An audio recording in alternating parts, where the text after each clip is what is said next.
The Lucas Oil Chopper high above Elko Speedway in Minnesota for the Menards 250 tonight. The ARCA Menards Series returns for the 7th time to this small racetrack outside of Minneapolis. Picture perfect night. Look at that sunset right here. Here's the General Tire starting grid for tonight's 250 lap race. Ty Gibbs, Gracie Trotter on the front row for this one.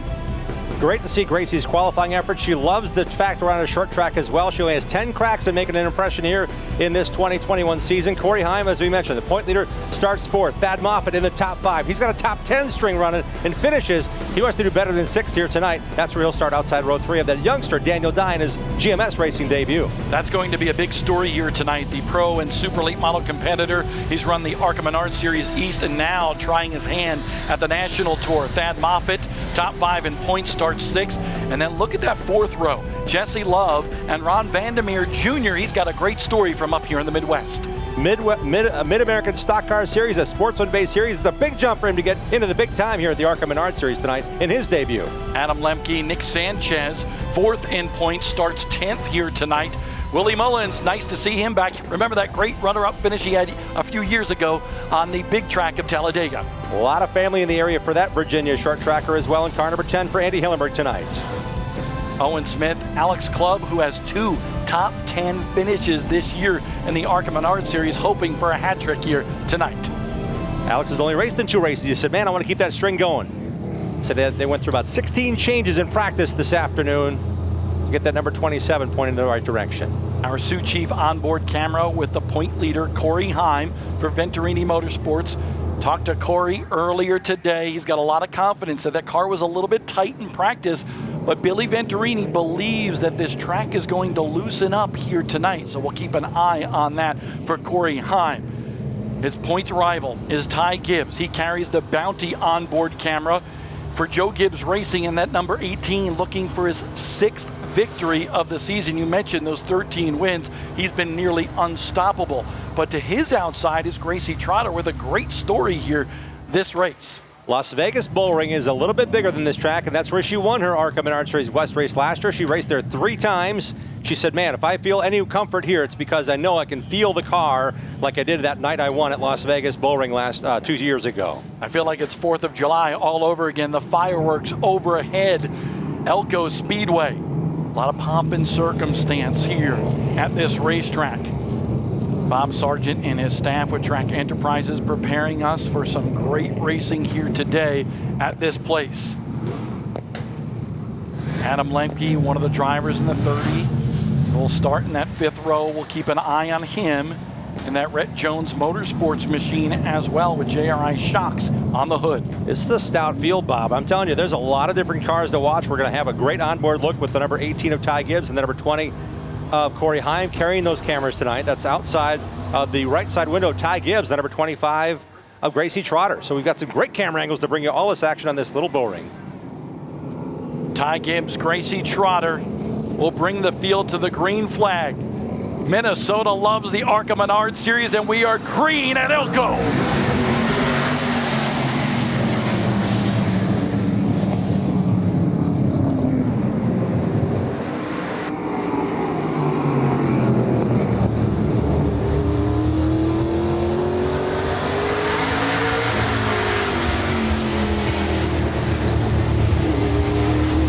On board with Corey Heim, lurking back there in 4th, watching what's going to settle in just in front of him.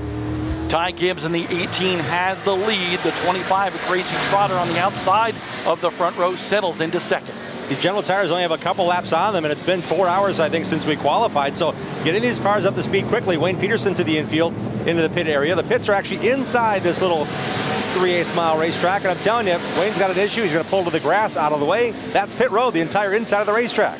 Peterson slowed down considerably coming off of turn 2, pulls that car to the inside. Looks like he is done for the night. Taylor Gray, though, in that 3rd spot. He is a guy that a lot of people are rooting for. Had an automobile accident, busted up his vertebra, busted up his ankle and his foot. Had to have surgeries to repair. He told me today he's got rods in his back, he's got rods in his legs. He is just a walking miracle here, battling today to get back in stride in the ARCA Menards series. And he's been driven, literally been driven because of the 13 weeks of rehabilitation, but he was driven before he ever got in this race car this year, because last year he found some success. He traveled around the country, racing the ARCA Menards Series East and West platform, winning a race at Mesa Marin, which is now Bakersfield and the Kern County racetrack. I always call it the new Mesa. Sorry, I'm old. But seeing how well he's adapted, and he's always had speed. One thing to worry about, Bob, if I'm a Taylor Gray fan, will he burn the tires off too soon? He's such a strong kid. He's such a strong attacker when it comes to the racetrack. He's got to be easy on these General tires, because it will cost him at this pace and this little racetrack. You got to be good off the corner. You buzz them quickly in the rears, they're going to get hot. You're going to go right to the back. You know what Taylor Gray needs right now? I think you should have told him this before the race. What are your keys to the race? What would you tell Taylor Gray? He's keeping it on the bottom. You got to wrap the bottom. That's no doubt a very important issue. Now, keeping the nose clean, that's a huge issue. You can't bump and nudge anybody if your right front headlight's missing.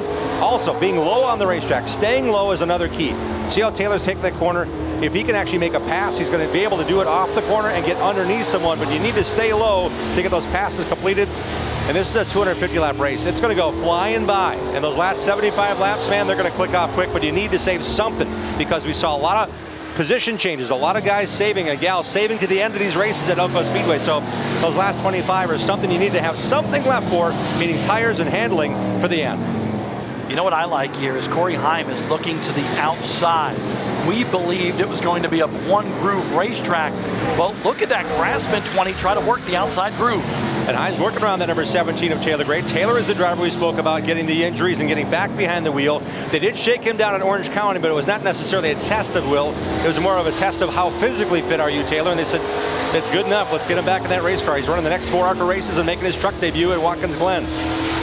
Corey Heim trying to get to that right rear quarter panel, can't do it. So let's show you while we look at this battle, the Lucas Oil Race 411. This race, 250 laps, 94 miles. And the key here that a lot of people are looking at, those race breaks at lap 100 and lap 175. We just saw that race, the track itself being a 3-groove racetrack, getting around lap traffic. Those race breaks play a factor, Bob. Only 6 tires in the pits. So when to change 2, when to change 4.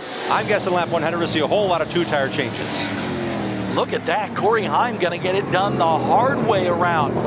Who says this is a one-groove racetrack and you got to use your bumper? Daniel Dye getting pretty brave there in the number 21 as well.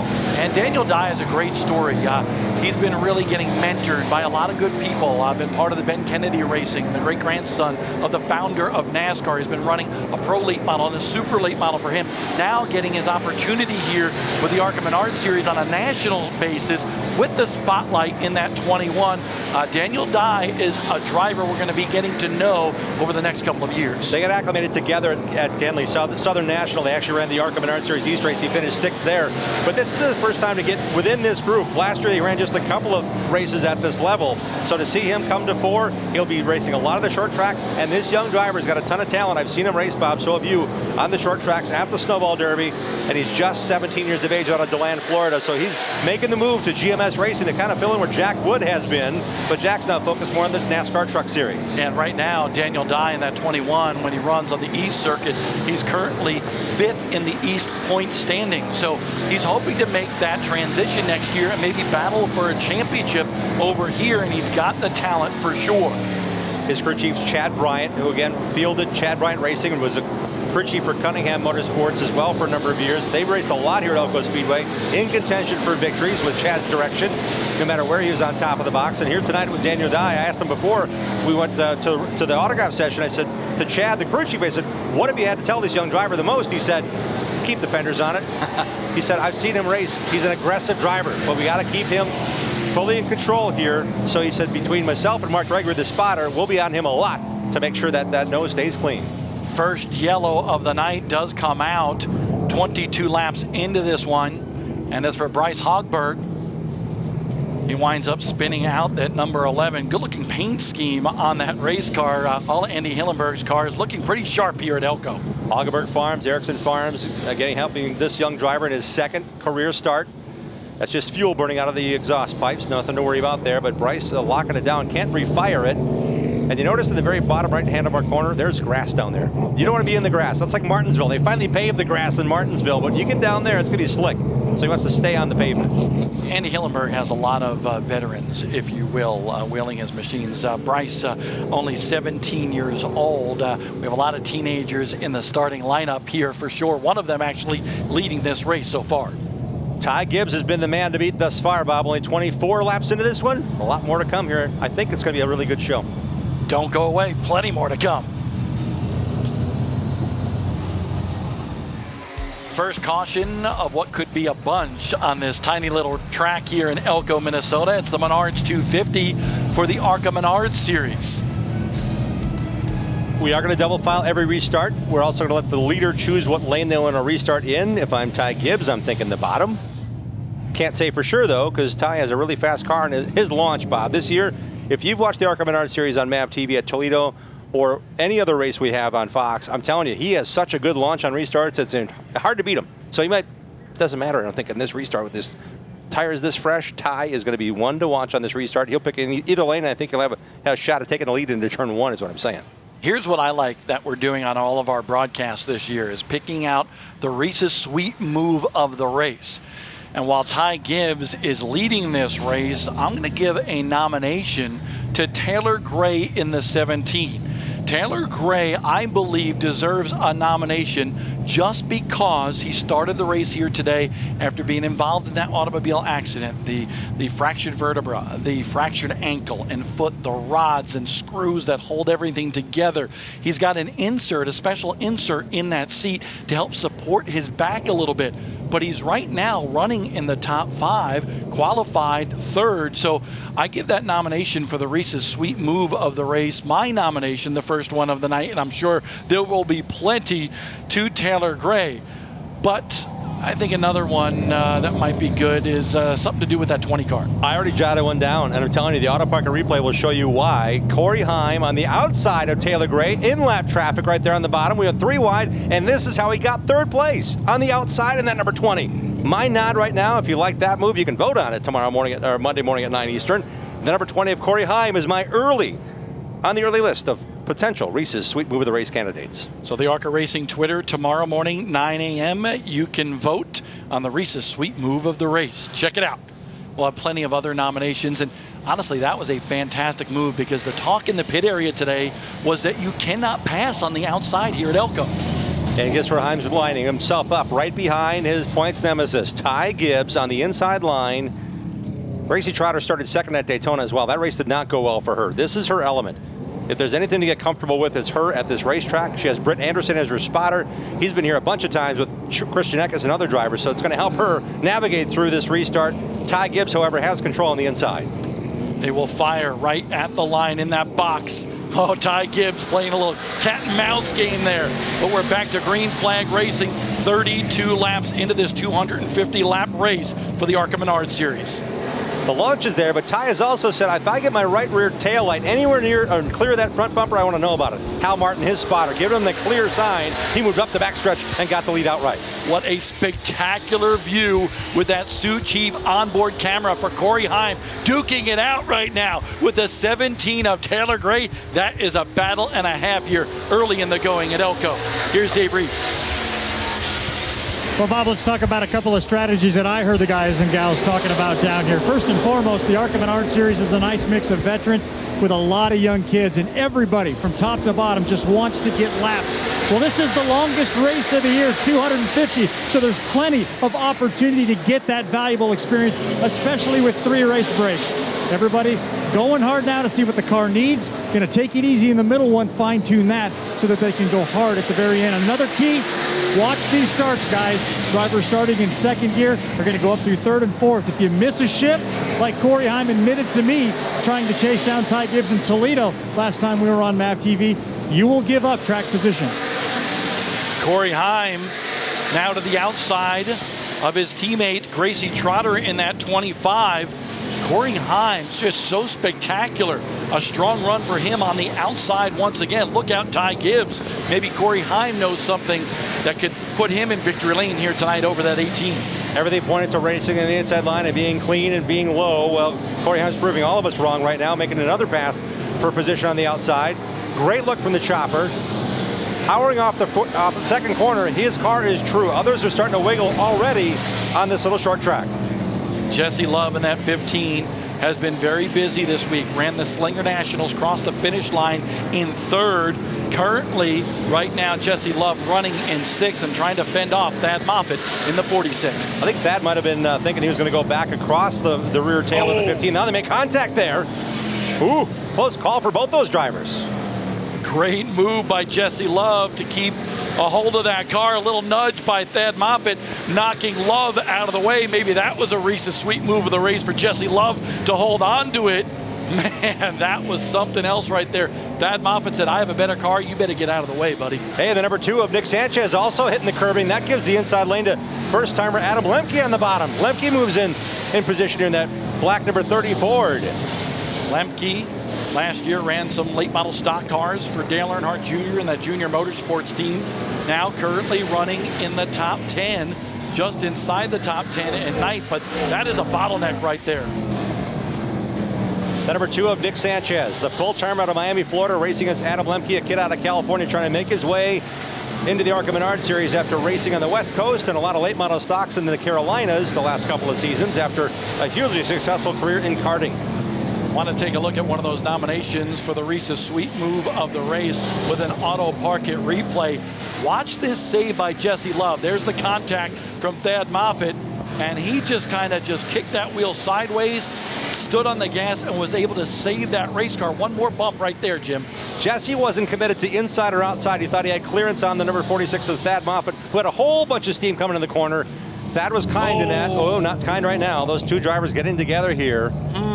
So maybe the temperature's got a little warmer. We said 72 degrees at race time. It's about 180 to each of those cockpits right now. Those drivers, I don't think got, well, I shouldn't say it, but I'm telling you, I think they weren't done bumping and banging from what we just saw in that replay. Emotions could be boiling over. I think that's what you're trying to say. That's the word. Yes. Thad Moffitt, Jesse Love bumping and banging on the racetrack. And then we were showing you that auto park it replay, and they get into it again to bring out the second caution of this race here at Elko. Thad Moffitt, 3rd in points, coming back to this one. Let's take a look at another auto park it replay of what we caught of the incident between the 15 and the 46. That's deep in the corner. If you look at the juxtaposition of those cars, to me, it appears as though, I don't know if the 46 slowed with Thad Moffitt, but it appears as though some contact was made from the 15 of Jesse Love to Thad Moffitt. And Thad was past Jesse, so perhaps the pass to get position was what maybe Jesse was objecting to as they made their way through turn 2. And now they're going to start a little deeper in the field, but they're still starting together. So we're going to keep an eye on that as well. That's another thing about this racetrack. You can get close racing.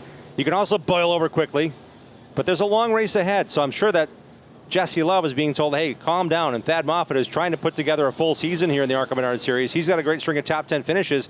He's sitting nice in the points right now. It's going to be a big deal if he gets to battling with this part-time driver, Jesse Love, who's trying to chase down the Sioux Chiefs championship, but he can't race more than the showdown races because he's not 18 years of age yet. And racing on the bigger tracks like Daytona and Talladega and Michigan. What a year it has been. Ty Gibbs, those 5 victories. The man that rides right behind him right now here has 3 victories. Let's take a look at how it all shook down. It started off at Daytona in Florida during Speed Weeks, and it was all Corey Heim at Daytona. Had a teammate, the number 15 of Drew Dowler, really helped him out. And then, well, what can you say about Ty Gibbs at Phoenix? He was so good last year. He won the West race, and look at that. He picked up the trophy in race number 2. But Ty Gibbs ran into trouble here at Talladega. That allowed Corey Heim to go back to victory lane. 2 wins at that point, and then Ty Gibbs came right back at Kansas and won that one. Extremely impressive run. And these 2 drivers, they finished 1 or 2 together, first or second, 4 times already this year. Ty's got the upper hand with those 5 victories. We're seeing the highlights, and a lot of them include the 18 crossing the line first here. Ty Gibbs tried to become only the 7th driver in ARCA Menards Series history to win 5 races in a row. Well, that was preempted by this right here. Corey Heim able to go to victory lane at Pocono. A defining moment for Corey Heim to stay cool and true to his run.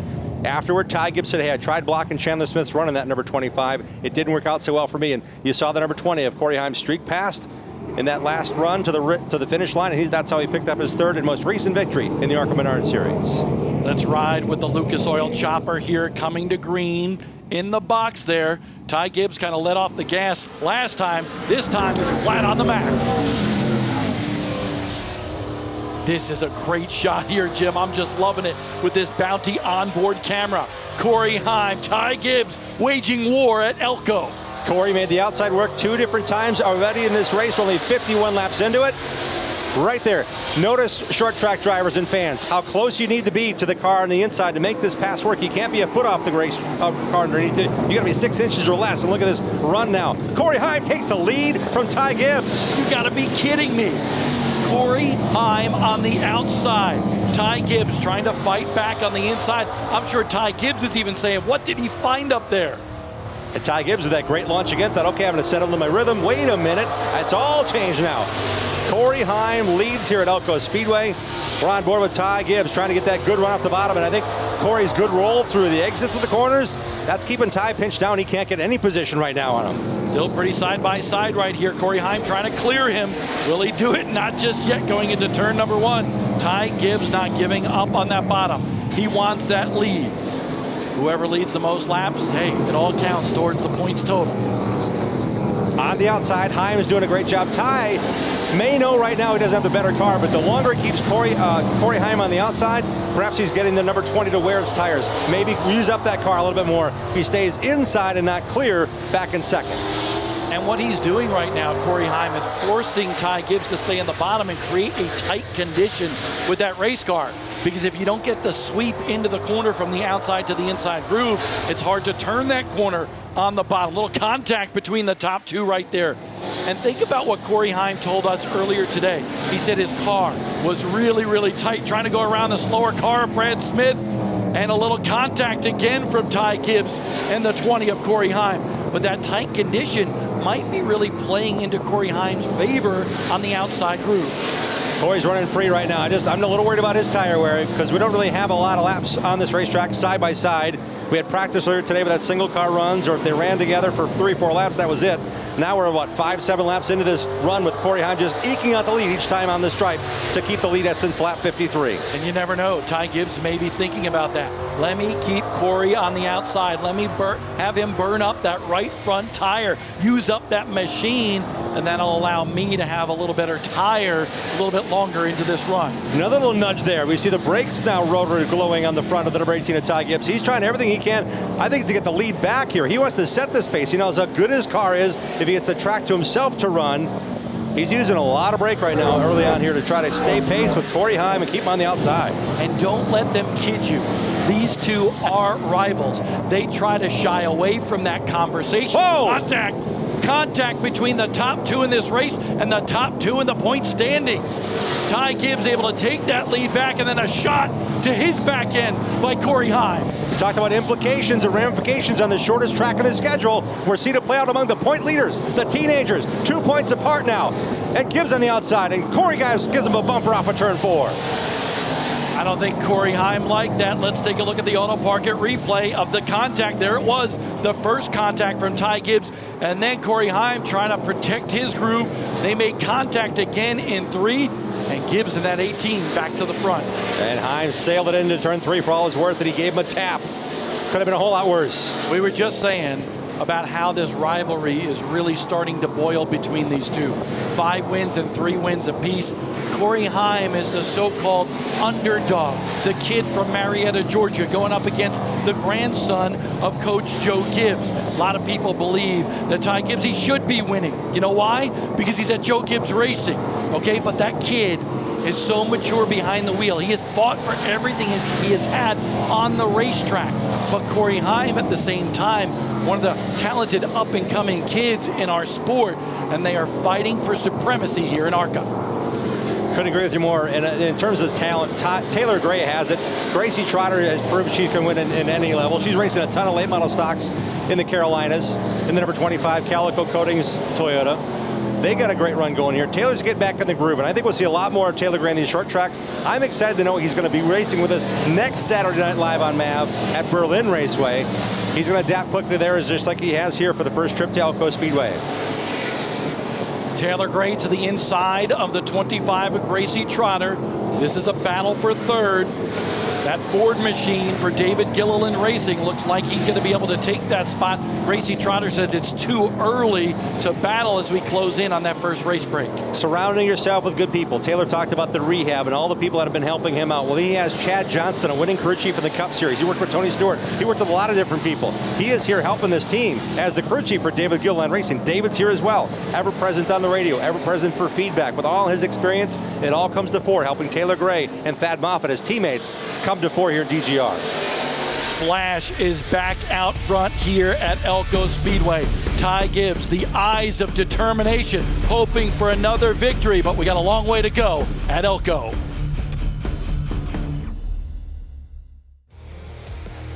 Welcome back to the Menards 250 at Elko Speedway. Daniel Dye starting to move through the field a little bit. He has just moved up to the 4th spot by that 25 Calico machine of Gracie Trotter. Take a look at the Auto Park-It replay of how he got the job done. Just a really good run on the inside groove. Got to Gracie's rear quarter panel just as they entered the corner, just a little touch there saying, hey, I want position. She gave the position to him. The stroller fit Chevy, though, he had his work cut out for him. He wasn't not able to pass Gracie with a quick run. He really had to make it work and move up just a little bit on the racetrack. A nice short track move there to get that spot away. Daniel Dye, just 17 years old, looking pretty strong here in his first official attempt at the ARCA Menards series on the national scene. So right now, that 21 looks pretty sporty. Could he be a contender tonight? Getting word from Dave Reef and the team, though, that car is running a little bit hot. As we show the nose there, a little bit hot on the temperature. The nose is pretty much taped off. Below it says Chevrolet SS, that little red tape and the little white tape tab. The team can peel off portions of tape they have covering the grill. They might have put a little too much tape on there in this cool evening. It just isn't cool enough for the number 20 of Daniel Dye. It will cool now that he's not racing behind Gracie. Even on the 3/8 mile, clean air means a ton. 15 laps shy of that first race break. There is Taylor Gray going by Corey Heim for second on a tight little racetrack. We talked about how small this place is, but it also has that progressive banking, 7 to 14 degrees from the bottom to the top in the corners. This place opened back in 1965, first ARCA race in 2012. But I think the key thing is here, 6 races for the ARCA Menards series, not a repeat winner. And the hard thing to master here is getting the car right for this long of a race. Frank Kimmel, I think, had the last time that they raced, and it was obviously who was going to win. We've seen lead changes. We've seen 9 or 10 cautions. The longest, I think, the race has gone for a leader at one point in time. It's been less than 80 laps in any given 250-lap race we've run here recently. So a lot can change. And one thing that's true to everyone is this racetrack surface. It is a little bit worn out. There's harsh winters here in Minnesota, and this racetrack's got some character to it. So getting that grip, especially the rear tires, to adhere to this asphalt surface can be challenging. And when it comes to older tires and backing that race pace up, you got to save something. I think right now Corey Heim is saying, please give me some tires. Give me some. They're going to get only 2 sides. I think 2 right sides for Corey. For what he's done on the outside, it might have cost him, is what I'm trying to tell you, because Ty Gibbs made him run the outside for those 10 or 15 laps. And maybe paying big for Ty and not so nicely now for Corey Heim, who's drifting back a spot. Right now, Ty Gibbs in the middle of some slower traffic. There you see Adam Lemke just in front of him with Willie Mullins as well. But want to talk about this Sioux Chief Showdown as well. 4 different titles these drivers vie for throughout the year. Right now, Ty Gibbs on top of the Sioux Chief Showdown point standings. Nick Sanchez, by the way, who currently runs in 7th, is tied for 2nd with Thad Moffitt. Yeah, so we keep separate points for those races. So Toledo and Mid-Ohio have been the 2 races thus far. And after those 2 events, Sanchez is right in the thick of things. So is Moffitt. So is Corey Heim. And you've got to run all the Sioux Chief Showdown races. And what it really does is it allows drivers like Jesse Love. It allows drivers that are under the age of 18 to race with these teams and go after some really cool money, like $1 million, nearly $1 million just for that point fund alone. And don't look now, but because of this slower traffic, guess who's closing in on Ty Gibbs? Mullins kind of working his way out of the way right there. He's going to go a lap down. Alex Clubb in that blue machine, but here comes the 17 of Taylor Gray. He'll have to fight his way through this 4-car tussle. Adam Lemke started 9th. He's drifting back at the number 30, but to the outside goes Gibbs in the black number 18. Alex Clubb on the bottom, stayed low. Willie Mullins was up high. I don't think his car can handle down low, so the number 10 for that Crow Wing Recycling number 10, he just cannot keep that car on the bottom. And Mullins runs in the 10th spot, matching his car number. So right now, he is hoping to become the free pass car during this next caution. We're just a few laps shy of the first race break. We're still 3 wide, though. Lemke can't keep his car in the bottom either, as we're outside the right side window of Corey Heim trying to make his way through as he sits in the 3rd spot. And Lemke was supposed to run Toledo, got trapped out west, couldn't make it over to Toledo Speedway because of a flight. So Cole Williams got in that car, had a good run in the top 10, but this is the first start for Lemke in that 30 car. It's a whole different ballgame, especially at this level of competition, knowing what Venturini Motorsports brings to it, what Gibbs brings to it, what DGR brings to it, what every team is fighting for, trying to get that first victory this season. We only had 2 of those winners this far. These teams are working their guts out. And we've got a stretch here now, Bob, on short tracks right here on MAV TV. It's going to prove what these teams have prepared. A lot of teams only want to run 1 or 2 short track cars at most, even if they have to repair them and get them back in order in consecutive weekend races. Man, the short tracks is where the action is at, especially here in the ARCA Menards series. Just think about this. We're only 100 laps in this one as the yellow flag comes out for that first race break, and we've already seen plenty of excitement. We still have 150 laps to go, and this one is going to be just dramatic right to the end here, as always at Elko Speedway. This is one that we circle on our calendar. As soon as that schedule comes out, we've been talking about this. Everybody on our crew, Scotty Mack, David, me, you, Dave Reeve, Jen, everybody just loves coming here to Elko because of that excitement. And the notebook now for these crew chiefs, we're seeing Mark McFarland working that stick of gum, trying to make sure he's got everything he wants for his driver. They are the ones that really help these young drivers progress so quickly to these speeds. Great talent on the boxes here in ARCA. I'll tell you what, these drivers going to come down pit road under a controlled pit stop. We'll wrap that up when we come back. We'll take a quick break, and we'll come back to Elko. Coming back to green in the Menards 250 and Elko Speedway for the ARCA Menards series. Ty Gibbs on the outside. He chooses that position as the leader. Taylor Gray in the 17 on the inside. Taylor's been on the bottom the entire race, so for Ty to take the outside, he must think something's up there to get that lead away.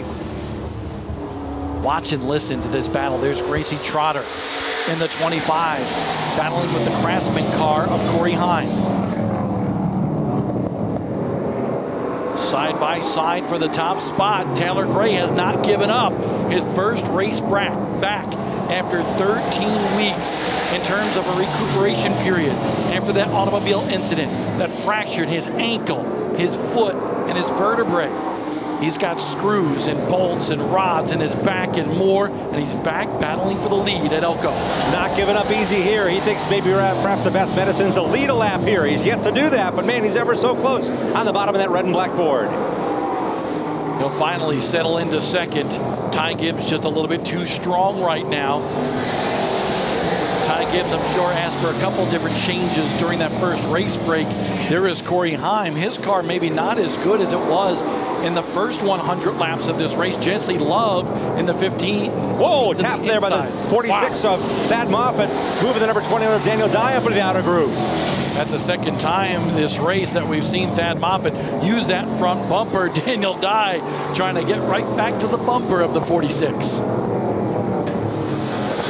Thad Moffitt finished 3rd at Phoenix, 5th at Toledo in terms of shorter tracks, getting the most of it. Let's check this out. Thad Moffitt in the 25. Thad goes down at the corner, just couldn't get that car woed down, and a possible nomination for a Reese's Sweet Move of the race for the 21 of Daniel Dye, saving that race car. Daniel kind of came across down the hill, if you will, a little bit. He was on the outside of that run, and a late entry into the corner might have crossed up Thad, thinking he might have had an inside position there. The Bounty onboard camera, Ty Gibbs leading. Let's listen and watch. Now we go back to this battle here. Jesse Love, Corey Heim, the teammates for Venturini Motorsports, side by side. This is a battle for 3rd. Jesse had a shock issue in qualifying. A lot of effort was put into how quick he could qualify in that number 15 machine. that car is back to the proper position, if you will, on the racetrack. It looked pretty funky actually in qualifying. So for him to have that confidence to put this car where it needed to be, a little bit of cheering on by the team, a little bit of Jesse's confidence now that he's got that first portion of the race, the first 100 laps under his belt here at a new racetrack. Little bobble right there by Jesse Love. He wiggles coming up out of the corner, so the West Coast kid falls behind the kid from Georgia in that 20. Heim now solidly in third. Right now, if you look at on the racetrack, you got two Venturini Motorsports cars, third and fourth, and then the 46 of Thad Moffitt is closing in. Heim, though, doesn't look as strong as he did in the first 100 laps. What do you think, Dave? Well, I just talked to Shannon Rush about what's going on with that car, and he says he's not a very happy driver inside of that Craftsman Toyota right now. He says they've lost some of the speed that they find in the middle of the corner. It started to wane during the end of that first run. So those are the adjustments that they made. And then how ironic that Jesse Love would push him to the outside and force him into that issue. Now here comes Jesse Love to the inside. So still maybe battling that corner speed, especially in the center of each corner. The one thing you got to love about Jesse Love as these two continue to square off for that third spot is Jesse Love is not here to make friends. Okay, he's kind of got that West Coast bravado. He moves now into third in front of Corey Heim, but he says he's here to do one thing, and that's win and make a name for himself to try to use the ARCA Menards series to climb that proverbial racing ladder. Last weekend he went back to the West Coast for Bill McAnally Racing and won at Irwindale Speedway, a track he's won at now twice. That's a huge confidence boost for him, because I talked to him prior to that weekend. He's like, man, I gotta change my approach. I've got to refocus what I have to do behind the wheel. I said, what is it? He said, focus more about me and what I'm doing rather than worrying about what everybody else is doing. So that maturity, as he talked about, we heard him earlier, certainly showing here for Jesse Love in the number 15. Gracie Trotter putting a little paint on the back bumper of the 46. Thad Moffitt, Gracie Trotter, wicked sideways in the middle of the corner. That grass and the berm on the inside, great job by her stabbing the brakes to not get in the grass or into Thad Moffitt there. Closing in on the halfway point in this one, Corey Heim in that 20 resides in the fourth spot. This battle has kind of calmed down just a little bit, so let's go back to Dave Reef and get another report on Corey Heim. Dave?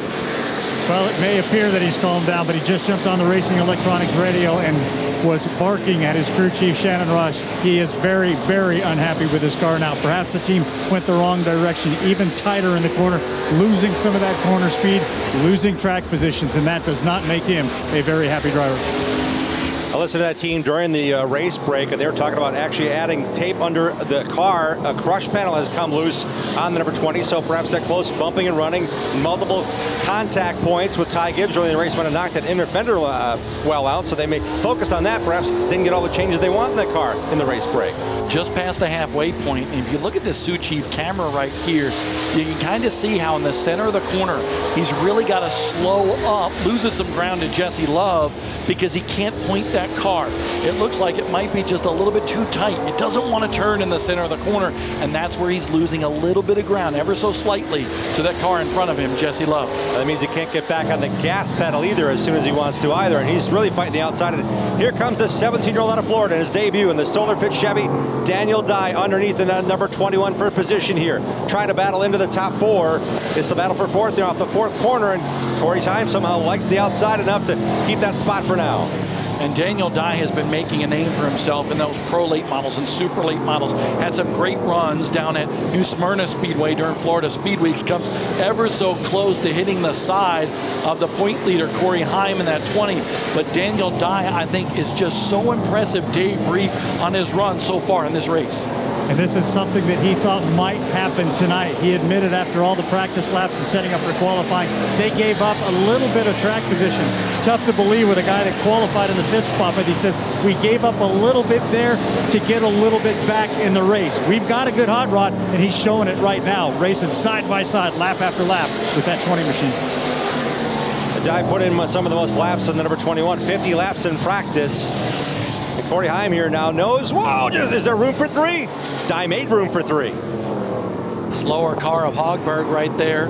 Kind of got in the middle of that, and Daniel Dye did not want to give an inch, just threw it right in the middle of that and made contact with the 20. For the third time, Corey Heim on the outside, trying to squeeze the inside car behind a lap car to use it as a pick. Daniel Dye is the third driver consecutively to say no dice. I've got to run 3 wide through this to get around and stay in position. Dye nicked the corner of his left front balance there on the apron. That's how hard he's going after the curbing here. What do you think? That move by Daniel Dye, Corey Heim, a nomination for the Reese's Sweet Move of the race. This may be the most nominations that we have in a single race. Let's take a look at it in the Auto Park It replay. I only have one pen, Bob. I can't write down as many nominations as we want here. I'm gonna run out of ink. Man, what a move there. Heim knew he had the outside. He gave a little bit of room to Dye, but Dye made it 3 wide in the number 21. And you got to think that Corey Heim is saying, dude, I'm battling for a championship here. Back her off a little bit. Have some patience. And if he didn't do that, Corey Heim would have closed the door and Dye would have had to back out of it. So great move by that young driver. Daniel Dye showing his aggression here. Great shots by our Lucas Oil Production Studios team at Elko Speedway to give us those views with the Auto Park It replay.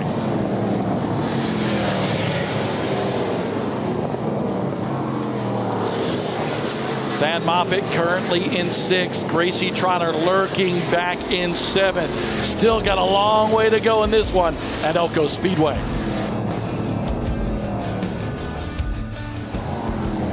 On board with the race dominator, Ty Gibbs. 147 laps now into this one, and he is leading by almost a second and a half over Taylor Gray. Let's take a look at the Richmond Water Heaters mid-race recap of what has shook down here in the first stages of this race. Ty Gibbs on the general tire pole. He was able to grab that lead early, but the story was the 20 and the outside groove. Passed a couple of cars within the top 5 that our point leader in the number 20 of Corey Heim. Worked to the outside of Taylor Gray nicely. These guys didn't play so nice early on here, Bob. They did not. Jesse Love, the 46 of Thad Moffitt, and they even got involved in a caution flag in the first half of this race. And I think Jesse Love got revenge on the 46 of Thad Moffitt right there. They finally calmed down. And look at this battle between the top 2 in points. Corey Heim, the point leader, and Ty Gibbs second, battling for the lead. That was 12 laps of that. That was amazing. Close racing until Ty got into Corey maybe a little bit too hard into turn 1 and then got the lead outright finally. He didn't like that contact, tried to go back after Ty Gibbs. So far, 2 leaders in this race, and it's the top 2 guys in the point standings. And Ty Gibbs has led so many laps this year. Of the races and the laps he's completed, he's led 68% of the laps, Bob, he's run this year.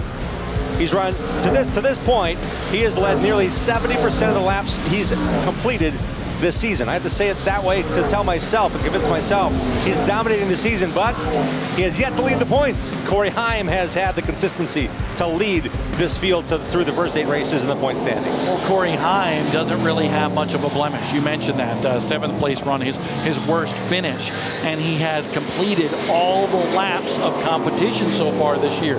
That blemish for Ty Gibbs was that incident at Talladega, and that's what has actually taken him back, even though he's right there just 2 points behind Corey Heim. That's what hurt him. Otherwise, he would have the point lead. Yeah, they finished 1-2 a lot, so every point counts. Getting that general tire pole for Ty Gibbs. He actually tied Corey Heim at Mid-Ohio. But as it turned out, Corey kept the point lead after qualifying. He got to within that tie of the lead. When it came down to it, Mid-Ohio, that race was exciting there. We've got another road course on the schedule, Watkins Glen this year in this series. There's a lot of different tracks we're going to this year to determine the championship, whether it be the Sioux Chief Showdown or the overall. But this racetrack is unique, and it's because of its smaller size. Mark Gunderman and I from the ARCA Menards series, we were talking about, is it really 0.375 miles in length? It seems like a third of a mile. But Chandler Smith won the last time we were here at Elko back in 2019. There have been a 6-pack of races here, no repeat winners. Remember, Ty Gibbs ran second in that race to Chandler Smith. He didn't win, but he's going after his first win at Elko tonight. 2017, Austin Terry won the championship, and by winning this race here at Elko Speedway, that really made the rest of the season worthwhile for him. He was kind of fighting through some things, won a few races, maybe on a whim at Road America, but when he came here at Elko and outlasted the field, that catapulted him for the second half of the season as the point leader and the champion. So we saw Ty Gibbs. Second place is Taylor Gray, now under fire with the 15 of Jesse Love, who has come alive here after that first race break. Taylor Gray trying to hold off Jesse Love in a battle for second. Jesse told me he had a really good long run car. I spoke with him after qualifying. He said, I like the racetrack. I like my race car. Qualifying didn't go the way we wanted, but my car, I really think we have a good long run car, meaning as the race wears on, he can turn under and pass cars like he's doing right now to the number 17 of Taylor Gray. Well, Jesse Love, this is his style of racetrack. Just real aggressive nature. And that's the way he has been from the open wheel ranks right to winning that West Series championship with those 3 wins last year. So this plays right into his hands here. And listen, with how good he's running right now, he might be a threat. Ty Gibbs might want to look out. And I was able to stay low on the racetrack. Taylor Gray's trying to take an advantage away by crowding him on the inside and down the backstretch. Not working for Jesse, though. But I love Jesse Love there. He didn't like how Taylor Gray kind of kept him pinned down. So guess what? The 15 just kind of slid up a little bit to kind of take the groove off. And I don't think Taylor Gray liked that at all. He goes to the back bumper of Jesse Love and says, hey, kid, watch out. Turn it out, fair play. I think that smoke was really Taylor just tapping Jesse. Didn't realize how out of shape Jesse would got. And he almost cooked the corner. So I think he got on the binders there to bring that big pillow of smoke out the back of the 17. This I don't think is over yet, Bob. Just predicting. I'm not Nostradamus, but I think this is not done yet between these two teenagers. Taylor Gray, young kid, both 16-year-old drivers right there with Taylor Gray in the 17 and the 15 of Jesse Love. The ARCA Menards series allows drivers like this to really fine-tune their craft. And now let's take a look at this to see what happened right there. Taylor Gray went in there and just knocked the back bumper of that 15. Jesse might have also tried to pin the number 17 of Gray behind the lap car in one swift move, getting the lead position there, then trying to shut down the door. And Taylor said, wait a minute, I'm still here, pal. Taylor Gray was sending him a message. Bottom line, you can tell that. And that's because Jesse Love kind of roughed him up a little bit, trying to get by him. You got to love the spirit of both of these racers, but the key thing, going back to some of your keys to the race, you got to survive to the end. And bumping and running is good for a while, but now we learned that Corey Heim has a crush panel issue. They fixed that on the first race break. You get bumping and banging. These are composite body cars. They look like they've never been touched, but really when you can push them in 3-4 inches and they'll spring back to full shape, but that could cause other damage underneath. So that's another thing to worry about, rather than just worrying about the nose or the tail or getting that crush panel knocked in or even the rear fender knocked in. There's a lot to the underside that's still metal and can bend, and chassis parts are so critical to make sure the right front stays on and the spindles and the camber angles stay the same. Just a handful of laps before we get to that next race break as well. So I think a lot of these drivers trying to hold on, figuring out what they want in their race car to change for their teams to change in that race break. And we're at 172. The last race portion will be 75 laps. We've gone 72 laps in this segment. So right now is when the teams are asking their drivers, what do you have in the car? We know we're going to throw tires at you, but tell me what the car is doing now, because the run to the finish will be a 75 lap sprint. We're into about 75 laps into this run. Fourth place is Daniel Dye, the 17-year-old there in the GMS number 21. Chad Bryant, his crew chief, former championship crew chief in the ARCA Menards series. And Dye has a little bit of an advantage over fifth place running Corey Heim in the 20. Heim in that Craftsman car, 3 wins to his credit, but you could feel that he doesn't like to talk about the rivalry that is building between he and Ty Gibbs as they battle for this championship. He's not here to run fifth either. His crew chief, Shannon Rush, I'm guessing they're very active on the radio now, getting to where they can get the car right. They will probably have their 4 General tires ready to go, but a matter of what to do to the chassis to change the car, because when you put new tires on, the chassis does different things. How much air pressure do you put in those tires? It's not 75 laps is pretty long here on this little racetrack. You know, if I'm Jesse Love, I might not want to get by Taylor Gray, because he'll be able to line up after the race break as the yellow flag comes out on the inside line. So we'll see what happens here after this one. Ty Gibbs continues to lead, looking for his 6th victory of the season in the ARCA Menards series. This is part of the Sioux Chief Showdown here tonight at Elko Speedway.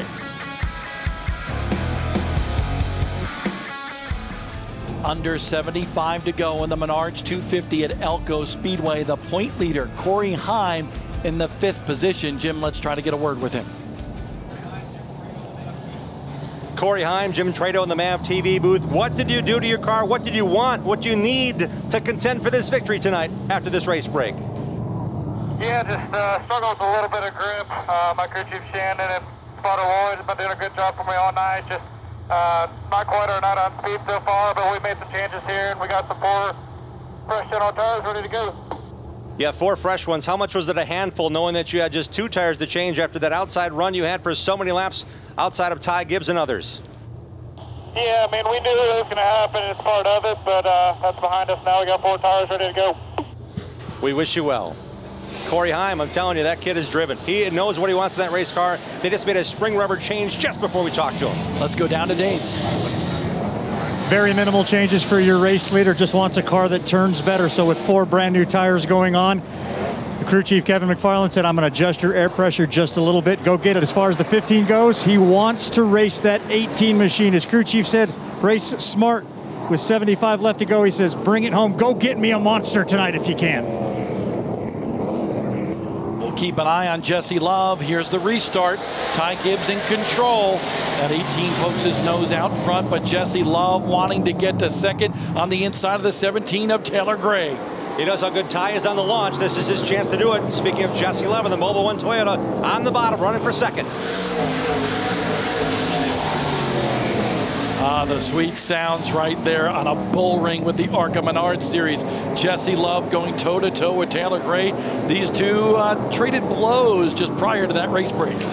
And you notice how hard they're hitting the gas pedal, because you can see the nose dip on these cars. They want to seal them off all the way around, but as they power off the corner, the nose tends to rise. And you know how hard they are on the brakes? Because they're mashing that balance to the ground in turn 3 when they get on the brakes and try to maintain position.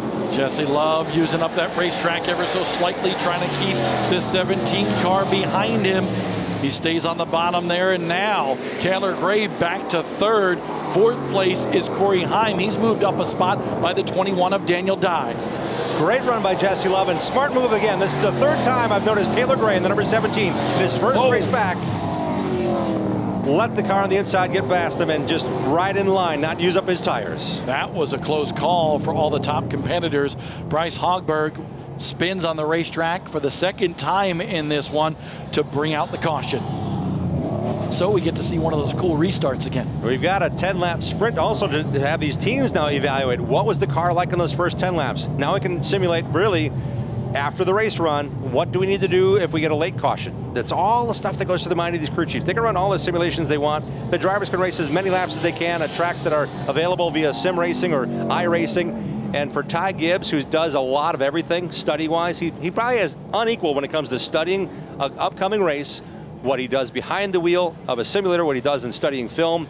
And this was a close call and a great drive by everybody to get around that number 11. He was pretty far up on the racetrack, Bob, as the leaders are coming on him. Great view there with our auto park it replay of that one. And by the way, I was just looking at the 18 of Ty Gibbs.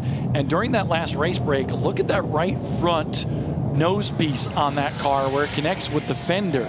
And he's definitely got some bear bond right there to kind of repair maybe a little bit of damage that they had with some contact, possibly with Corey Heim. There's the 15 of Jesse Love. Dave, what's going on with the 15? Well, this is a very confident driver, a very fired up driver right now. The tough part for Kevin Reed is just trying to keep him in the zone. Roll the corners real nice. They know they can pick up ground here, pick up ground there. But Jesse Love, before that last green flag started to start this last race portion, he says, I want to start next to the 18. Kevin says, well, you got your wish. Let's see what you can do with it. Oh, Ty Gibbs has been so good on these restarts, but watch Jesse Love. He's going to try to pin him. Will Ty Gibbs allow it? No. They're knocking fenders and trading paint even before they get to the restart line. Ty wasn't on the grass line either. He was a little bit further up on the racetrack. And another great launch by Ty Gibbs in the 18. A little contact behind that Jesse Love with a little wiggle. Ty Gibbs to the front again. Love right there in second. And look at who is moving into that 3rd spot. Gracie Trotter in the 25 with Corey Heim on the outside. A trio of Venturini Motorsports teammates. She's right in the thick of things here in that number 25. Racing on the inside of Corey Heim. Jesse Love starting to go on the attack. Ty Gibbs right in front of him. Maybe Jesse Love knows if we get later on in the run, Ty Gibbs is just so good. Now is my time to try to get by that 18, but already Ty Gibbs trying to open up a little bit of a gap. Corey Heim in that white number 20, losing ground to the top 2, racing now on the outside of Gracie Trotter, has 3rd. I think Corey Heim would love to say, hey, Jesse, go after Ty. Wear him out. When I get to him, because I'm going to lay back a little bit here, that'll be when I'll have game on to get this race win away from the 18 of Gibbs. But Ty wants nothing to do with that. Jesse got to him, but could do nothing with him. Now he's back 2 car lengths. Listen, Jesse is wheeling that car right now. He is pushing it for all it is worth, and he can't close the gap. But the caution comes out again, and Hogberg going the wrong way on the racetrack for the 3rd time in this race. Trying to get laps in. Again, this race pace is crazy. So if Hogberg had a handling issue before the race break, it's monumental now. He's got 2 spins in the last 10 laps. And then number 11 for Andy Hillenberg. I say monumental because if that car's not handling right, he should come to pit road. He can come to pit road under any natural caution. Just don't have to pit under race brakes. I think Bryce might need to come down and get an adjustment on that car. Jim, Elko has produced some exciting finishes over its 6 races, especially in the last couple of years with the ARCA Menards series, and this one is building up to be another one of those finishes. Let's take a look at what we've seen over the last few years here. I love this one right here. It goes back to Austin Terrio and Christian Eckes in the 15, a little contact there. What a race right to the finish. It was amazing. That's Zane Smith going around. That's to the checkered flag for 3rd. Austin Terrio just beat Christian Eckes. Eckes came so close a couple of times here. That's Gustine on the bottom of the number 8 of Chase Purdy back in 2018. That's how close it was at the very end, and Chase had a great run, led a bunch of laps, but his rear end literally exploded. The rear end grease got so hot it started on fire, and Gustine went on to win here.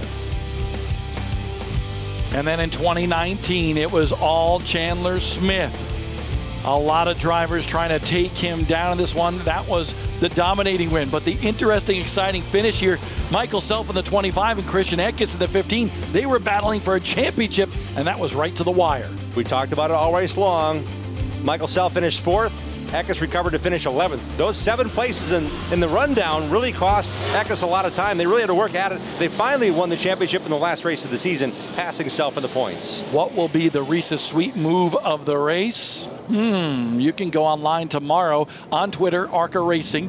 9 a.m. tomorrow morning starts the voting, and we've nominated several already, and I think we might have some more nominations in the final 50-plus laps of this race.'t I've got a fresh pen and a fresh sheet of paper, Bob. I'm on page 2, 2nd pen, writing them down. Jesse Love, good start for him that time.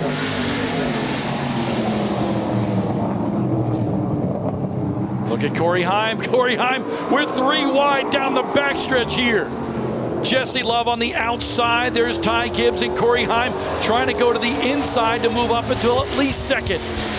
Heim's not just going to ride there either. He got to the back bumper of Ty Gibbs to make it that 3-wide run. He's on who we're riding along with now, trying to hold the inside line as Jesse Love has the advantage for 2nd on the outside. His teammate in the 15. Love trying to find that outside group, dives back to the bottom right in front of the nose of that Craftsman 20 of his teammate, Corey Heim. Everybody's trying to take a shot at Ty Gibbs, and he's able to sustain and hold lead here, hold serve, if you will, on Wimbledon weekend here at Elko. Corey Heim's car much better, maybe like it was in the first 100 laps of this race, because he struggled in between that 1st and 2nd race break. But it looks, whatever adjustments they made, it looks much better this time. A little wiggle out of the 15 of Jesse Love. Heim needs to get by Jesse Love, his teammate. You know it's got to bother Corey Heim. He's trying to focus on the rhythm to try to get by Jesse Love. Contact there between Daniel Dye and Taylor Gray. They're battling for a spot in the top 5. 21 of Dye to the inside, made the move on the number 17. Just a nudge on that back bounty rookie yellow stripe on the back bumper of Taylor Gray. Got him inside position. Will it get him the spot? Not just yet. Thad Moffitt has just moved by those drivers to move into 5th. Right now, Daniel Dye, he went in there like 10 men, got a little sideways. That's going to cost him, but Daniel Dye currently running in the 6th spot. Not a bad debut for the 17-year-old. Showing some aggression here and holding on the outside. We see number 17 of Taylor Gray. Also has some tape across the right front headlight on his Ford from the last race break. So we're getting down to it. The little tick and tack here and there is mounting and adding up for these drivers. We haven't talked about Nick Sanchez. He's running right behind this pair in that white number 2 for Rev Racing. Taylor Gray, we mentioned at the top of the show, this is his first race back back. 13 weeks he was out after an automobile incident. Fractured his vertebrae, fractured his foot and his ankle. He had surgery to repair that. Went through a lot of physical therapy to get back behind the wheel, and he's had a good run here tonight, Jim. Solid run. A great way to restart what he thought would be a great season for the Sioux Chiefs Showdown. Committed to that already for the whole year. Unfortunately, that 13-week layout has really made him refocus and repurpose on, I need to get back in the race car. They took him to Orange County Speedway. He did some runs there, not necessarily a full-on test, just a matter of comfortability. And I'm telling you, the technology these days, with how he's got to position his back such a way, the seat technology and David Gillen Racing sparing no expense and time to get him comfortable in this race car. Maybe the best recliner he could be in right now is this race car seat. Nick Sanchez in the 2, looking for his 7th straight top 10 finish. His best so far this year, a pair of 3rd place runs. But tonight, we thought we might see something a little bit better out of that 2 car, but it has not been his night. Look at Gracie Trotter trying to move underneath the point leader here in the ARCA Menards series. No team orders here. She wants to get a good spot. She wants to run more than just 10 races next season. That's what her docket is this year. She'll be at Berlin next week for the first time racing there. Corey Heim, with that experience, racing his way through, now can make that lap car on the bottom work for him to keep Gracie Trotter, his teammate, behind the Calico Coatings number 25. This would be Gracie Trotter's best effort in the ARCA Menards series. Her prior best was a 7th place run, and Trotter right now, who is a winner in the ARCA Menards series West Circuit, really trying to tune her skills here, and she is having a very good run, looking for her first top 5 in ARCA. While she's only running part-time here, she's also raced 7 different times on double 40-lap late model stock weekends at Hickory and Ace and other tracks in the Carolinas. So she's got a lot of short track time when she's not in the ARCA Menards series in 2021. Corey Heim to the inside of Jesse Love for 2nd. Those 2 squaring off late in this race. There is the 25 of Gracie Trotter, but just in front of that, there goes Corey Heim. Heim now to 2nd, and that's important in this points race. Every position is 1 point. The leader gets 3 additional points for the race win. 1 point awarded for the General Tire Pole Award winner. So we're adding all these up because they're magnified. The numbers are bigger. Yeah, they're only single digits, but every position and every race from here on out to this 20-race schedule is going to be ultra critical for Corey Heim to stay in contention. He's going to stay within 1 or 2 spots of Ty Gibbs. You know, the ironic part for Corey Heim is his 4 wins in the ARCA Menards series have come at big tracks. Okay, from Kansas, 1.5 miles to the 2.5 mile tracks, Talladega, Daytona, as well as Pocono.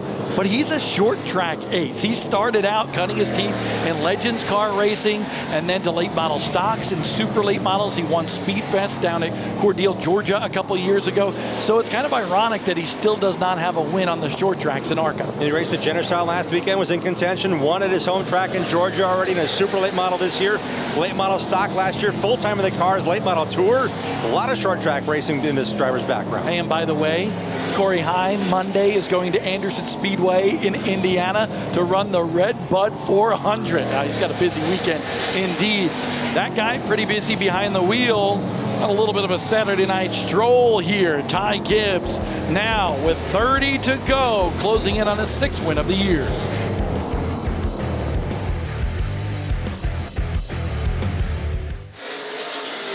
Sioux Chief is a big part of the ARCA Menards series, especially with their Sioux Chief Showdown. But they also allow the fans to have a little fun in the midway here at Elko. That's inside that trailer we just got to look at. It's not hauling plumbing parts, it's hauling this cool simulator you can go and race with your friends in. That's pretty cool. Sioux Chief trying to be part as much as they can to interact with the fans and their customers here with the ARCA Menards series. Battle for 2nd, no longer. Jesse Love back to that runner-up position. Corey Heim in the 20 back to 3rd. Imagine racing your friends, you get the PowerPex flex. You're like, yeah, I beat my buddy at the racetrack. Okay, I was flexing there. You couldn't see it. We're on TV and you didn't see me. You see this great battle here, though. Man, is Taylor flexing his muscles. That kid is right at home where he wants to be. He waited so long for this opportunity. I'm sure he worked extra hard to get back in this race car as soon as possible. 13 weeks in between when he had the incident and now today. Man, what a great run by that 17 driver. And listen, the last 5 laps, he's moved by Thad Moffitt and then now by Gracie Trotter, Taylor Gray, who was up in the top 2 earlier, back up to 4th. If you watched the ARCA Menards series on MAP TV last year, we saw Taylor race a lot of good laps, but he also would fade off at the end. He would burn the tires up early. Is that a sweet move or what? Wow. Slicing through 2 race cars there, the number 18 of Ty Gibbs. Reese's sweet move of the race domination right there. Oh, yeah. As Ty Gibbs sliced his way through traffic.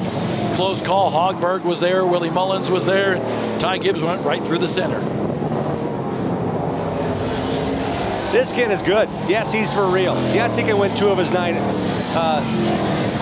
races in the NASCAR Xfinity Series. Matter of fact, his team has won 3 races with Sammy Smith. This car won at Kenley when Sammy won there in the ARCA Menards Series East. And their team won with Kyle Busch last Saturday in the NASCAR Xfinity Series at Road America. This entire team was put in place to fuel Kyle's Xfinity car where he won at that road course in Wisconsin. 15 to go, Jim. What are you thinking?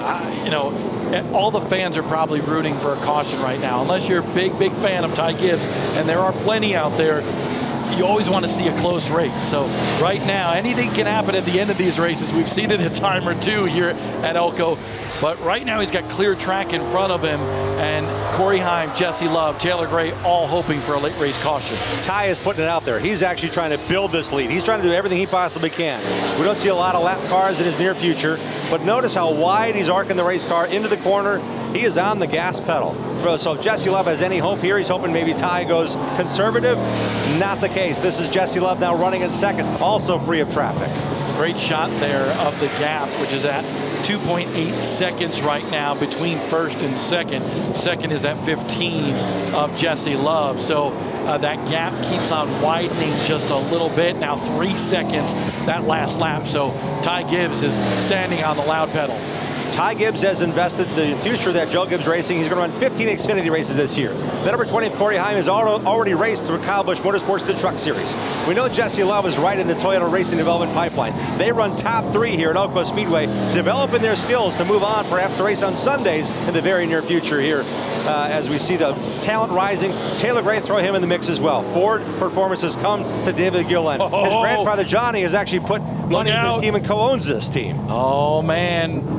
Vandermeer, the 3-time and reigning Mid-Am champion, has spun to bring out that inevitable caution that we were talking about, and that'll set up an interesting restart where I'm sure there's going to be plenty of bumping and banging, waging war, gouging to try to get some positions on the racetrack. Great debut for the Mack Rack driver. He had that Toyota on the lead lap as we began the race at lap 175. So as we restarted, he was still on the lead lap. He's lost that position and now lost the handle on his number 66 in his ARCA debut.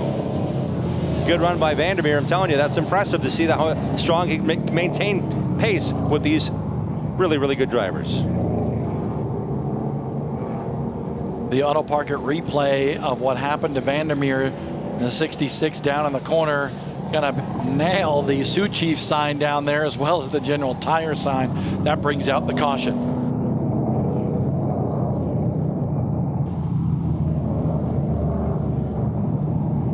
18 of Ty Gibbs. There's the Jesse Love machine in the 15, the 20 of Corey Heim. Fourth is Taylor Gray, Gracie Trotter in fifth. So 3 Venturini Motorsports cars in the top 5. Thad Moffitt, third in points in the 46, is back in sixth. Daniel Dye in seventh for GMS Racing. Nick Sanchez in eighth and Willie Mullins in ninth. 9 cars on the lead lap heading into this caution. We've talked about how similar the seasons have been for Ty Gibbs as well as that 20 of Corey Heim. Right now they're running first and third on the racetrack. But we talk about their statistics this year and they're pretty equal. A little bit more consistent for Corey Heim, more wins for Ty Gibbs. The biggest difference is that 27th place finish at Talladega. The top 5 finishes, yeah, they both got 7. But his worst finish, Corey Heim, the driver on the right, he's our point leader because he's had a worst finish of 7th this year. His worst finish in ARCA is 11th. This kid is so good, but Ty Gibbs is winning a bunch lately. But wait a second. Take a look at that last mark, that last number on Ty Gibbs. 558 laps led coming into this race. That's phenomenal. That's 68% of the laps that Ty has run here in the ARCA season this year. Hey, Dave, what do you think about that 15? Does he have any shot whatsoever at this 18? Well, he is the fly in the ointment. There's no doubt about that. And every crew chief on the Venturini team has gotten in his ear, say, hey, if you want it that bad, you can get it. You can get to his outside. Go up next to him. Show him your nose right now. Get into his head. Keep him pinned. They are talking his ear off right now on the Racing Electronics Radio, trying to get that 15 to victory lane. And listen, he's a Venturini car. If they make contact with the 18, guess who can capitalize? Corey Heim in that third spot. Were you watching that highlight from Pocono? That's exactly what happened late in the going with Chandler Smith and Ty Gibbs, and Corey Heim went on to win. Restart now, which is a handful of laps to go. Oh no! Corey Heim boots Ty Gibbs out of the lead. Ty Gibbs hits the wall in the backstretch. Now the 15 of Jesse Love and Corey Heim, they are going after it for the lead. Ty Gibbs, though, trying to get a couple of spots back, kind of hits the 17 of Taylor Gray.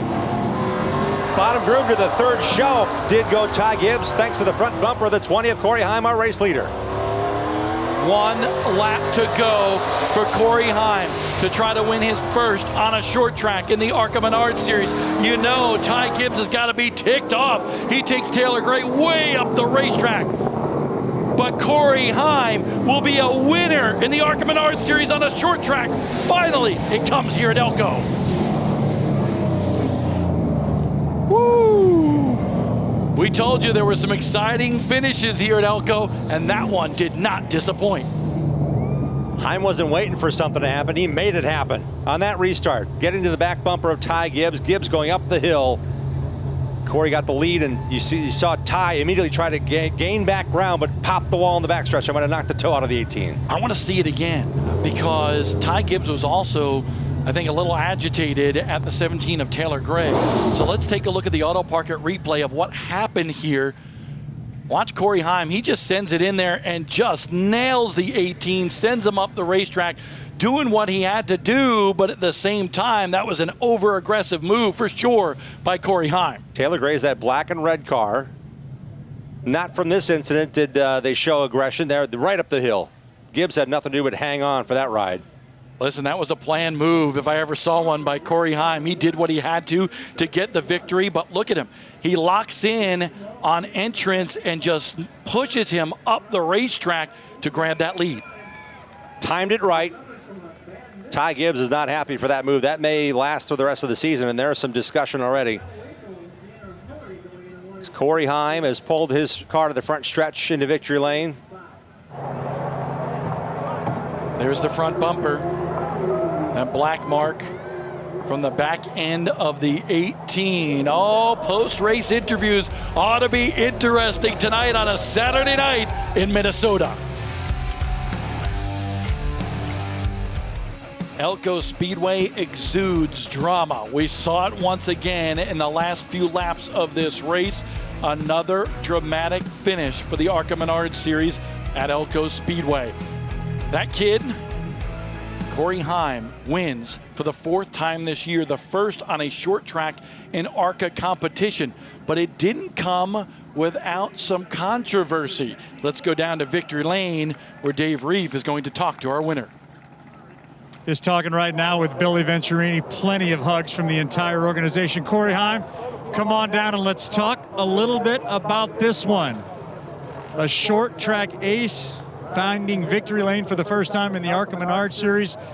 You got a little love dent there in the front bumper. Talk us through these last couple laps. Yeah, we also have a couple dents on the left rear and the left side door and the left front. So typical short track. Well, yeah, I mean that's all from the 18 as well. So I think that's pretty much even right there. He's probably mad because he lost, like he usually is. But can't take these Venturini guys enough. This Craftsman Camry was great tonight. Struggled a little bit in the middle portion of the race and kind of at the end there as well. But we were there when it counted. That's all that matters. 7th consecutive race. The pole sitter does not take it to victory lane. Take us through the move that got you the win. Just paid back what he did to me early in the race. That's all it comes down to. So, like I said, I thank these Venturini guys enough. Can't thank these guys enough. And see you at Berlin. Was it a plan? No comment. Fair enough. Enjoy the night. Corey Heim puts it in victory lane.